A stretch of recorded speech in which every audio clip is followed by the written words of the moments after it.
జయ శ్రీమన్నారాయణ. బ్రహ్మజ్ఞాన ప్రాప్తిని కలిగించే దశమాధ్యాయము.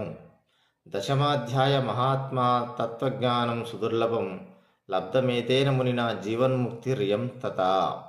ఒకప్పుడు సరోజవదన అను పేరుగల పతివ్రత భర్త చేత శపింపబడి గోరువంకగా జన్మించినది.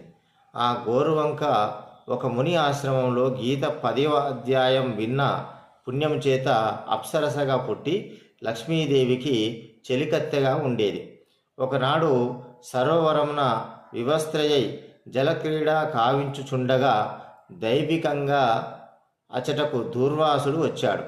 దూర్వాస మునీంద్రుని చూచి ఆమె పద్మలత రూపము ధరించినది. అది తెలుసుకుని దూర్వాసుడు పద్మిని రూపమునందే 100 సంవత్సరములు ఉండుమని శాపమిచ్చాడు.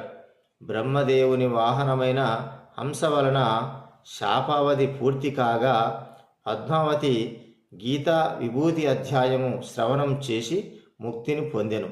ఆ పద్మావతి ఒక బ్రాహ్మణునిగా జన్మించి నిరంతరము దశమాధ్యాయం పఠించి జీవన్ముక్తిని పొందింది. జయ శ్రీమన్నారాయణ.